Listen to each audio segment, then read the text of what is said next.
Santa Fe. The only coverage that she got, basically, well, part one was KSFR in Santa Fe, and the other was the New Mexico Independent of the East Mountains. And other than that, they're really, I'm not sure, is it, what's the man's name from KFSR? Dave Denny, I think?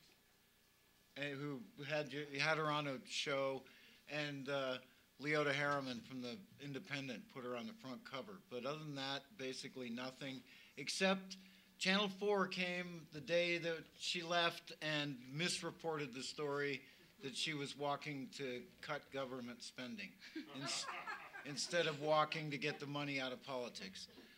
So that's a local tie. The other one is this gentleman who just landed his gyrocopter on the Capitol lawn. If you hear the story, anything about the story now, or even in that first week, immediately they started spinning it as a national security story, and there's nothing about his 535 letters to get the money out of politics. So you already heard a little bit about me. I will just add, sometimes after this film, we have the opportunity to talk about things that have changed for the better and things that are crappy, especially local level.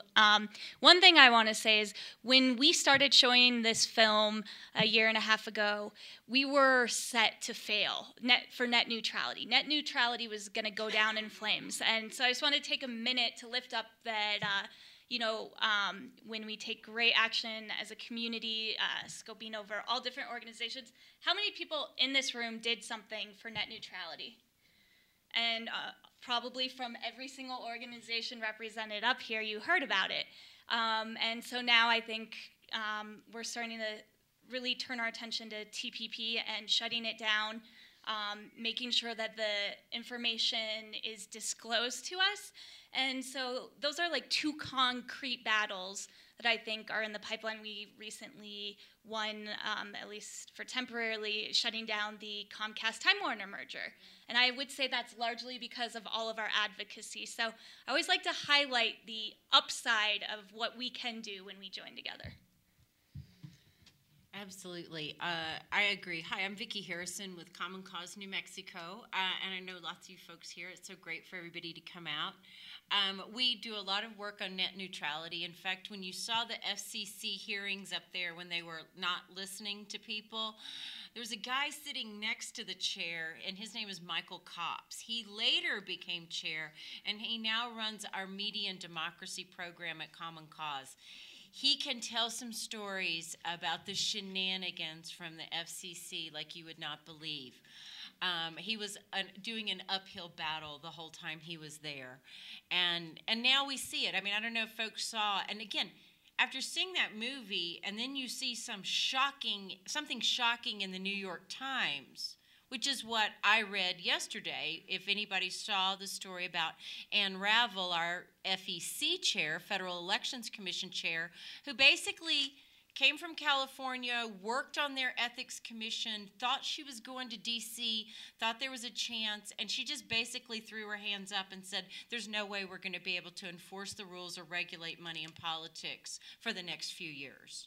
I mean, they had a meeting, and the Republicans and Democrats could not come together and decide if they were going to have bagels or donuts.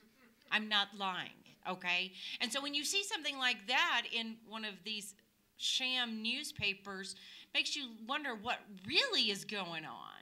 And I mean, I have to admit, I was the student that I graduated from high school back in the 80s. I was valedictorian, and then I needed a break.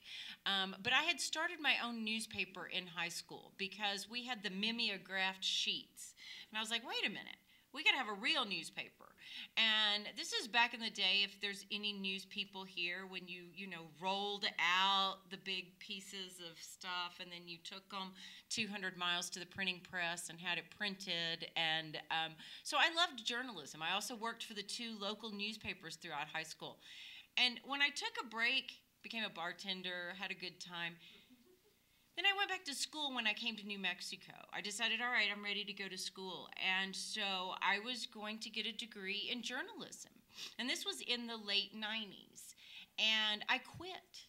I mean, I switched my major 2 years in because journalism had become Bill Clinton and Monica Lewinsky. And I was so devastated because that's not journalism.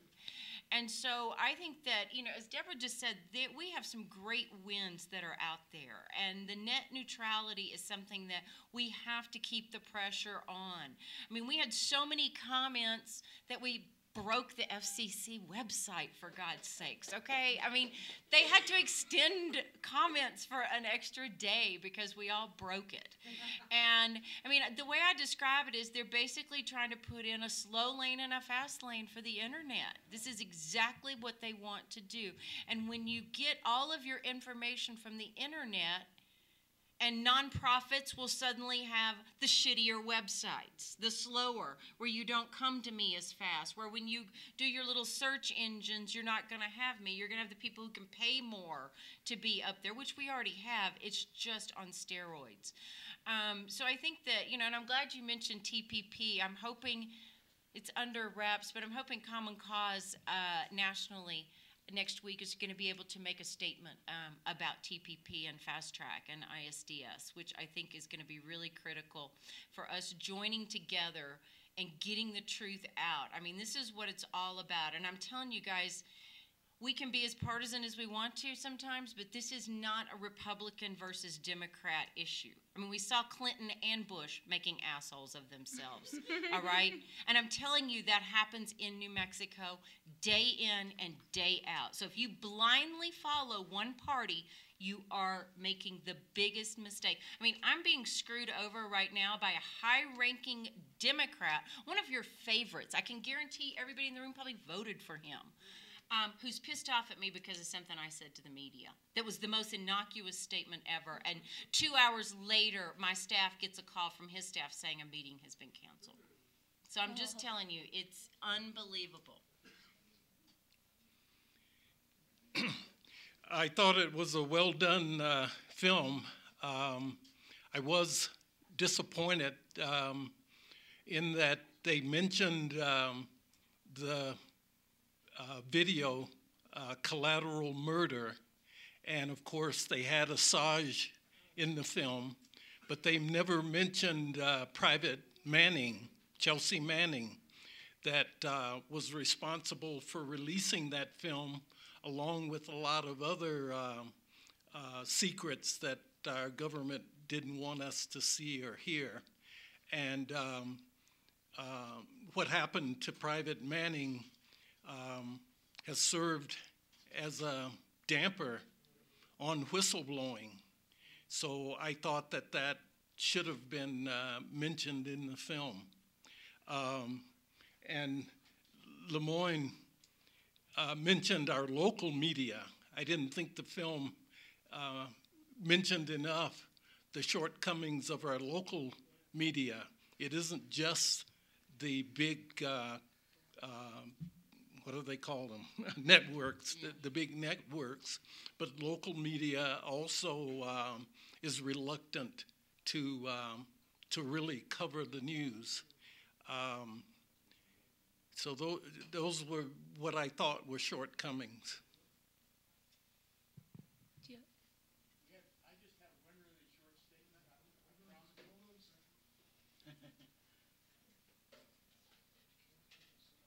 We have a newspaper in Albuquerque now. Here you go, Alan. And it's our, we have a newspaper in Albuquerque now. It's the first time we've had a real newspaper in several years, and it's called the Albuquerque Free Press. We actually have journalists who are investigative journalists who are reporting real news. I wanted to say that. The other thing I wanted to mention is we're casualties of the same conspiracy, in my mind, a fascist conspiracy to shut down media. We had a local public access television station in Albuquerque for 33 years. And when we started reporting the murder of the women on the west side, and we brought soldiers on camera straight out of Iraq and Afghanistan who reported what they saw and what they felt, that's when they started organizing. And it was a conspiracy to throw us off the air after 33 years. And we're not through yet, by the way. Anybody else have questions or something to say? Here you go. Just an overall comment. Our state constitution states that one of the major works of the legislature is that it shall prevent trusts, monopolies, and other restraints on trade. If News Corporation is moving into interactive media and it's also all these different other channels inside the state of New Mexico, why aren't our legislators moving forward at preventing additional trust happening in the state? Thank you.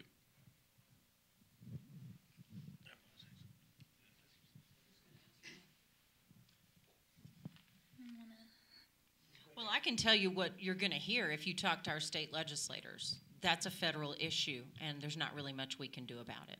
They're making those decisions on the East Coast. You hear that a lot, which is another thing why I laughed. One of the things that flashed across the screen was perception is reality. Y'all do realize that's a saying in our own roundhouse here in New Mexico and has been a saying for many, many years, is that perception is reality. So, I mean, there's lots of things in our state constitution. I mean, our state constitution says you cannot vote if you're an idiot. So our state constitution, seriously, that word is in there. So, I mean, there's a lot of things about it, but I can tell you working on any kind of communications issue, you're going to hear over and over again that that's a federal issue and there's nothing we can do about it here locally.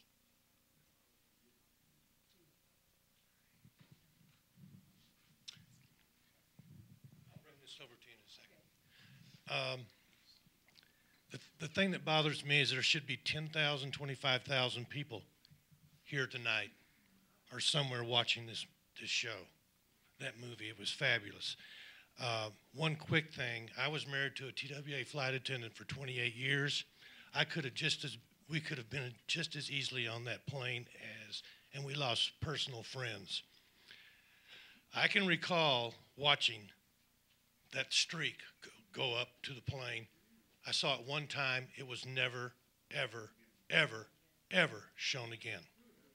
And that FBI guy actually said, well, it was fuel leaking from the plane that ignited and then burned its way back up.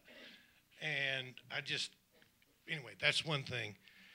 The problem is people don't give a shit anymore. They've just been totally brainwashed. As an example, I've been here just over a year, came down from Minnesota, and I worked at Sears for a while. And I was the grandpa, because everybody else was in college there.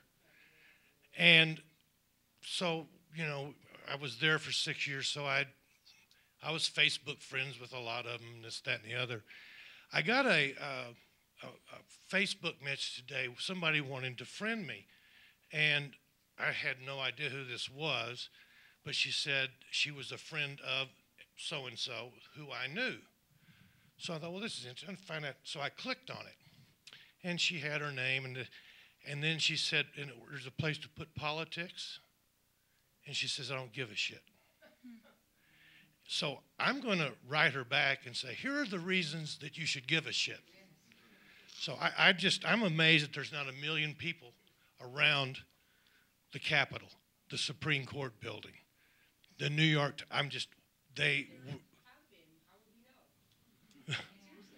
well, you can't hide 1 million people. You can hide you and I. Anyway, I'm to the point, I don't read newspapers anymore. I don't watch the news on TV anymore.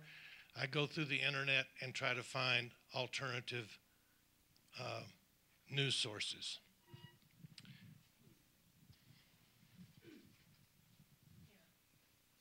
It occurred to me that I heard, this is about the local news, they make tons of money on all those political ads, and they could use it to beef up their news staff and do some real reporting.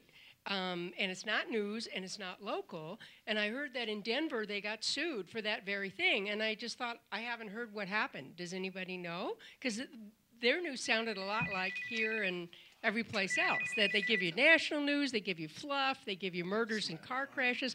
They never give you what the city council did that affects your life or things like that. Have you heard anything about that lawsuit in Denver or similar things? I don't know. Yeah, I haven't heard about that, but you heard in the film where Deepak Kumar says that they did this big study, and the majority of the news is actually coming out of a corporate think tank. And, you know, to the political ads, there used to be something called the fairness doctrine, and now people can literally lie. They can just blatantly lie, and there's, no accountability. Did the Supreme Court say that was okay? Yeah. Yes, they did. Yes, they did. Believe me, when that came out last year, I don't know if y'all remember the Representative Stephanie Garcia Richard who had the mailer that was a total lie.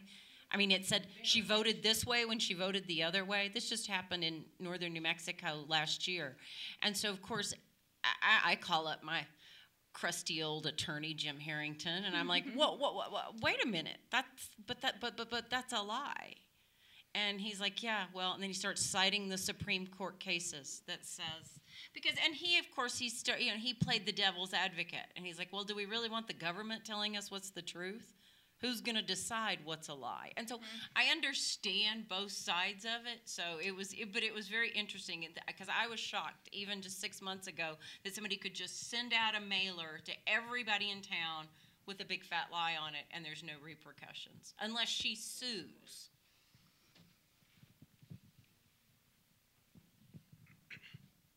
Very, very good film. I've seen it a couple of times on Link TV or Free Speech TV some time ago.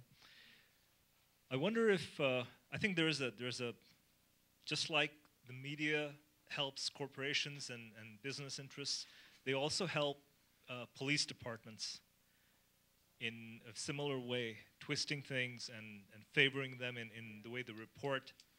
We had another person killed in Albuquerque yesterday. Car broke down, he was with his wife, cops showed up, he didn't get out of the car for some reason and they killed him. And I think that every time that these things happen, the media says what the police says happened, whether it's true or not, and doesn't give the other side of the story. It's starting to change a little bit, but I wonder if. Well, I was going to ask you, was it really did it really just say the story you read? It said that's all it said, that he wouldn't get out of the car? No. I'm talking in general about many stories, many people that have been killed in Albuquerque, and usually they give one side of the story. The media gives one side of the story, and they say exactly what the police tells them to say. I was wondering if Common Cause has done anything or is looking at that or. With the police department? Yes. Actually, yes.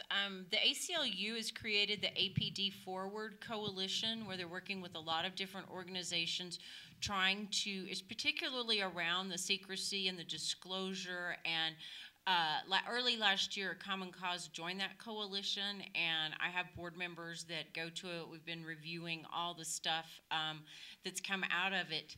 It's just what I'm seeing is it's a problem, like you're saying, it's just everywhere. It's not just Albuquerque. I mean, we all saw the stories, or maybe not everybody did, those of us that are seeking out the alternative media did, of, all this leftover military equipment that all these little towns are getting. I mean, you're some little town of 40 people in Texas, and you've got, I don't even know what they're called, but whatever, these... Thank you. That's madness. And so you see the media, the police, the military, our prisons. I mean, has that just become unsexy? Because I know like 10 years ago, we actually cared about private prisons, and now nobody ever talks about it anymore. It's just like we've given up. We all read the stats that they are building prisons depending on somebody's reading level at the 4th grade. That should just shock us. That should just sicken us all. And I actually want to push back. I don't think that it's, maybe the particular person who friend requested you today doesn't give a shit, but it's something I hear a lot from especially older people. They think that people in their 20s don't care. They're apathetic. They're this, they're that. They're not. They're pissed off. Young people are pissed off. They've never seen a functional Congress. Never, ever, ever have they seen people work together. They've only seen the super far right and the super far left, which is why 40% of the kids in New Mexico under 24 have said no to the Republicans and no to the Democrats. 40% of these kids under 24 are either independent or declined to state. That is them actively saying, oh, I'm not going to choose what my dad was. Oh, I'm not going to choose what my poli-sci teacher is. I mean, I had an argument with, what's his name, Joe Monahan, because he was like, they're choosing independence. That's lazy. Well, no, it's not lazy. They're actually choosing something different. Of course, I'd like to let them all know that independent is an actual party, so go with DTS, but whatever. So I just don't think they're apathetic. I think they're just pissed off. And I mean, again, my partner, he refers to the Republican, people who've heard, I've said this so many times, he refers to the Republicans and the Democrats as the Crips and the Bloods, okay? This is what young people think, that there's no difference between the corporate welfareism. I mean, we've got Obama pushing TPP, okay? Obama is pushing TPP and he's like screwing these senators in the side with, do you want this money? Do you want that money? Do you want this pork? Do you want that pork? I mean, I spoke with someone of one of the national organizations who had several meetings with Obama about TPP. And what did he say? Well, you know, I'm kind of stuck at this point. The president, I'm kind of stuck at this point because I've been pushing it so long. I also just wanted, did you have something? Since Ravi brought up the local media again, on that story of the shooting the other day, I watched the news on Channel 2 that comes on at 9, but it's the same news source as the CBS affiliate, Channel 13. And at 9, Channel 2 reported the police side of the story, and then they said, hear the family's side of the story at 10 on Channel 13.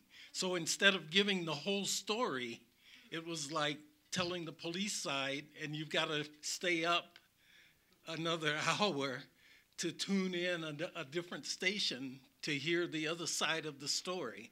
So another alarm. Hold on. I want to just add one thing there to that, Ravi. Why, the reason I asked you about if they said whether or not he got out is that Dinah Vargas, who works in this ABQ Justice, she went down, talked to the I understood it to be like fiance, wife, whatever, the significant other, and said that they spent a lot of time out of the car, would talk to the cops, fix the car. He went back in, then they walked up, and it was like really quickly. So it wasn't like he had refused to get out. He had actually interacted with them and all this stuff. And so I don't know. But there are people who actually try and go get the straight story through ABQ Justice or Burke Media. Yeah, that's one thing that's been really interesting to see in the time that I've been on the road. There have been so many people murdered by police. And so it's been a constant theme in the post-film conversations. We had the great honor of having Colette Flanagan, who is the founder of Mothers Against Police Brutality after her son was murdered. And they, same thing, the media completely distorted the story. She is doing incredible work with that organization. We've had young folks on panels who are pissed off, and a lot of people, are being held accountable because people are taking upon themselves to film police, to be the media. And it's really hard. I mean, look what happened in, in time after time. We're seeing, like, it is the police line that's being towed until they have video evidence that shows that they're full of shit,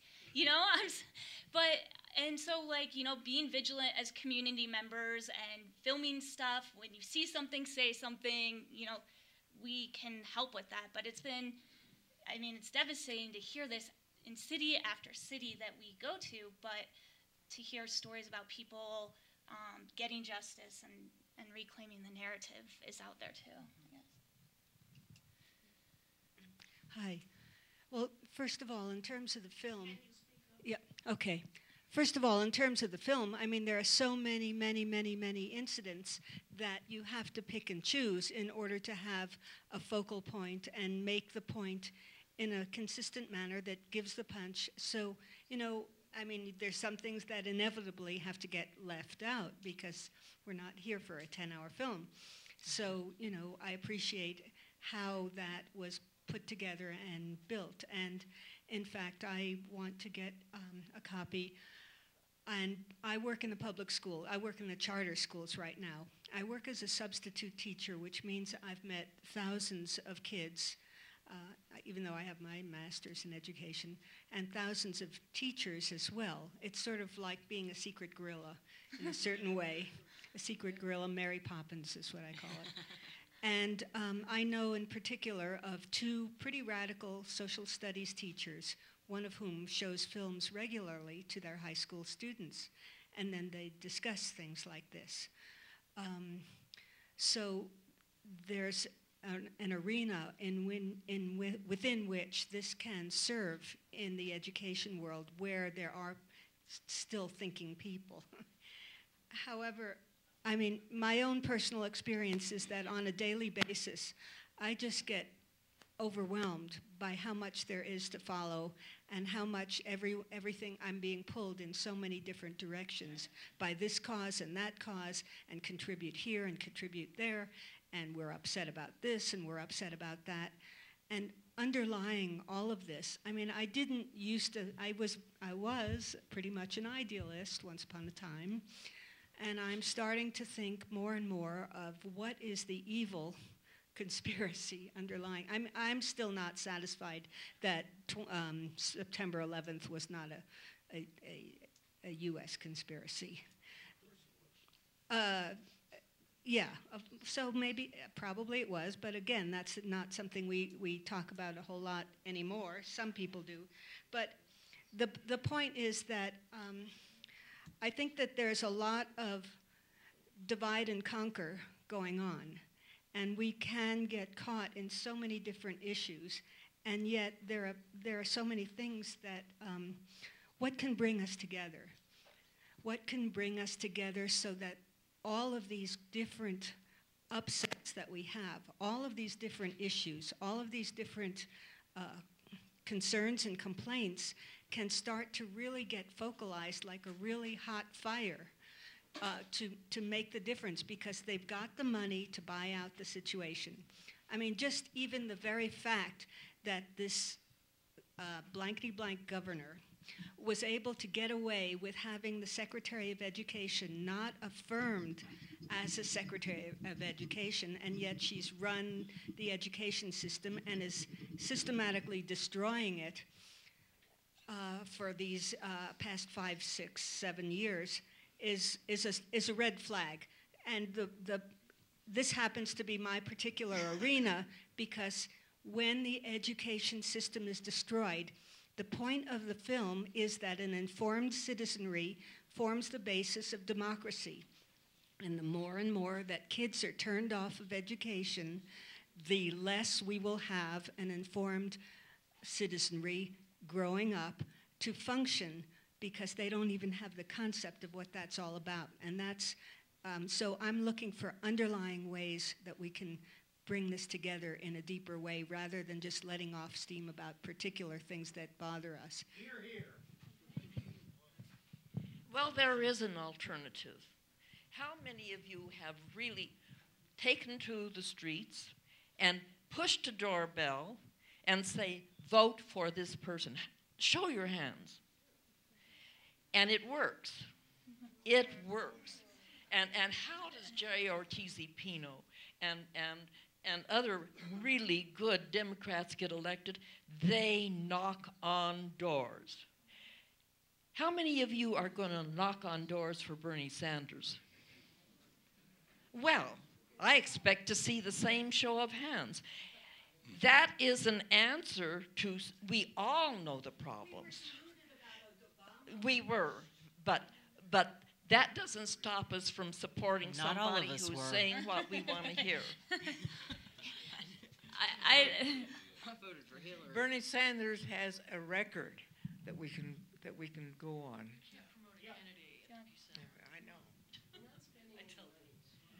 I know. A comment I wanted to make was that it's easy to get discouraged, especially watching a film like that. It seems overwhelming. But then every now and then something happens that can give you hope. And recently I heard something on the news that made me hopeful. And I was thinking about it today that we're so used to hearing lies. We're so used to it that when you hear the truth, it's kind of shocking because they're not playing the game. The game is no one says the truth. No one says, hey, the emperor doesn't have any clothes on. Nobody says that. And what I'm talking about was when I saw that the state auditor has said, hey, former police chief Schultz, is corrupt with Tasergate. And we all knew it, but nobody in power was saying anything. And finally, somebody in power, Tim Keller, has written to the city council and said, here's the evidence, looks real bad, something ought to be done. And I'm really hopeful about that. And I'm just so shocked. And where was everybody in the past? No one had the courage to take that on. And somebody did. And I hope it creates a space for others to do courageous things too. Amen. I just want to say, Sue, you are absolutely right. When that story first broke a year ago, I did an interview with Matt Grubbs at Channel 13. And they aired it, and we talked about it. And I believe my quote was, they basically said, Rob Perry said, we went and asked him if he broke the law, and he said no, so everything's cool. So my quote was, I bet all criminals would love if the police would show up and say, hey, you feel like being arrested?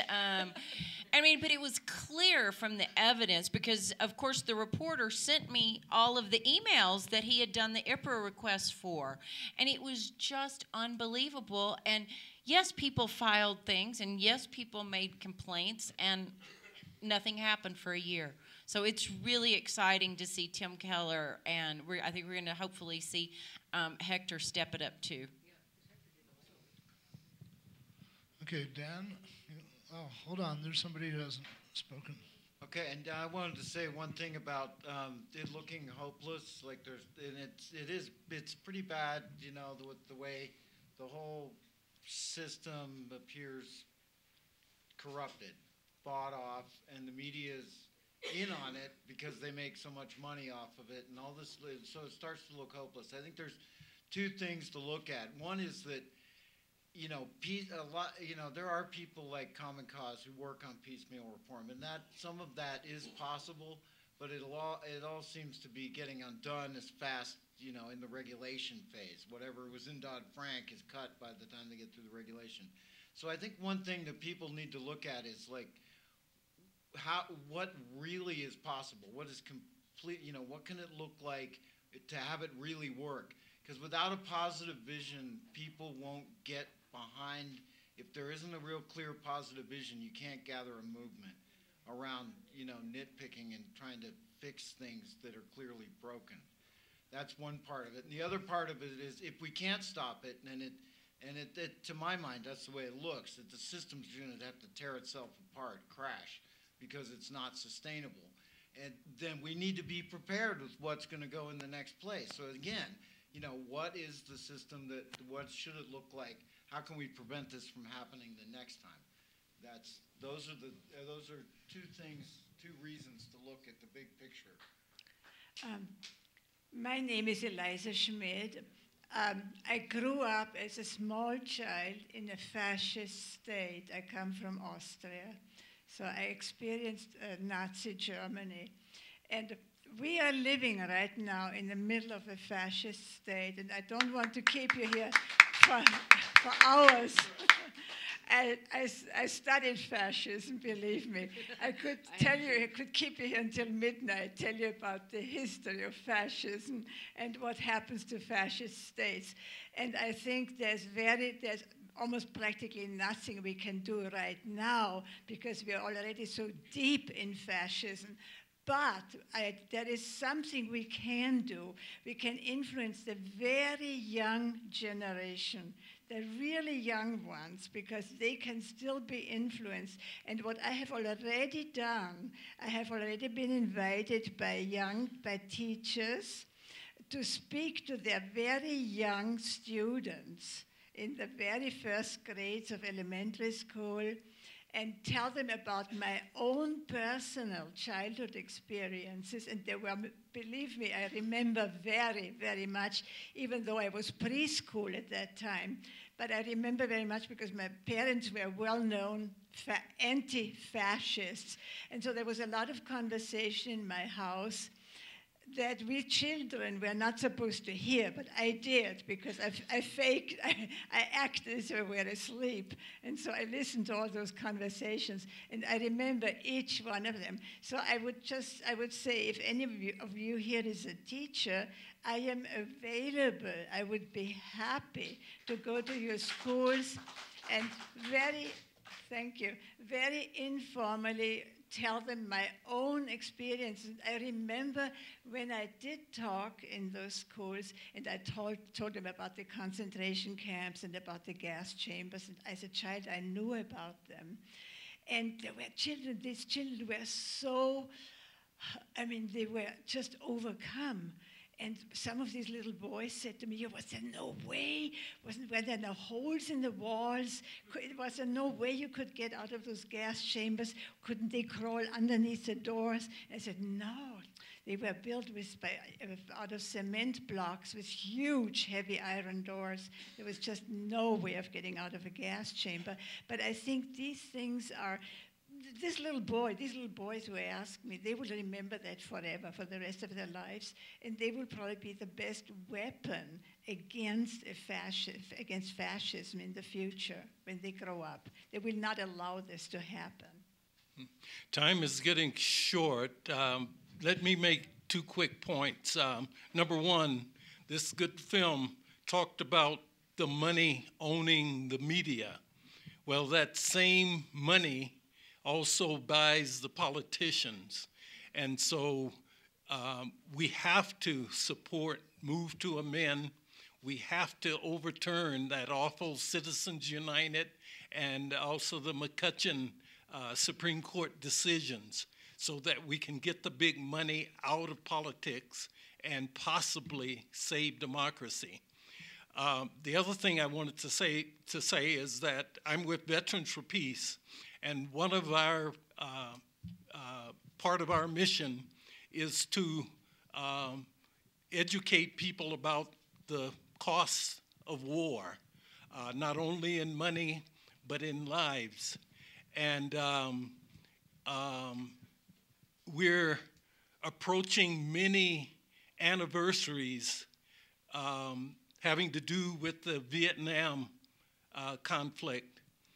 And our government allotted millions of dollars to put out there, to put a spin on history. And it has already began. They're wanting to glorify and make it seem like such a noble, honorable thing to have done. And of course, when they do that, it makes it easier to repeat it, which is what's going on now, is that we're almost constantly in conflict with other countries. And it's big money behind it, and they're out to make more money. It's all about money and power. But we need to try to counter this glorifying history in order to prevent making the same mistakes in the future. Okay, if you spoke before, I'm going to have to give it to somebody else because we need to get out of here. Sir? Thanks, Tom. I just wanted to make one brief comment, and that is something that Bill McKibben said recently. He's the guy that is making some issues over the resistance to the climate. And he made the point that to a large audience recently that it's up to us.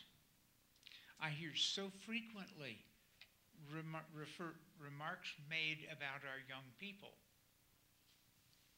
It's us. It's us who have to stand up. Because in a job like, in a time like ours, when they're controlling us with jobs, they're taking away people's jobs, young people really can't afford the sacrifice of standing up and going to prison. Now, that doesn't change the fact that the great majority of minority young men are going. It doesn't change the fact they still can't afford to do it, because felonized, they lose their opportunity to work. So those of us who can still need to stand up and be counted. And we did with Ellsberg, and we can do it again. Very good. Thank you all very much for coming. I'm going to take a little sports account on this. A lot of my friends who actually preach speech were all excited about this fight that happened this weekend, and I purposely avoided it because I think any form of violence begets this present system, and I think when I go home, I'm wearing Nike sneakers. I think I'm going to burn them, actually. I do want to thank you all for coming. Thank you to the Peace Center. Please buy a copy of Shadows for Liberty. Support Debra and her efforts as she travels around the country spreading this really important message. Thank you, Debra. And there are some New Balance shoes made in the U.S. Cool. Thank you, Vicki. Thank you, Charles. Thank you, Lemoine. Thank you very much, Mike, for your microphones and filming this event. Thank you, everybody who came out. Please make a donation. Take materials before you come. Join Move to Amend. Join some group here. Spread the word. Thank you. Sign the torture petition on your way out, please.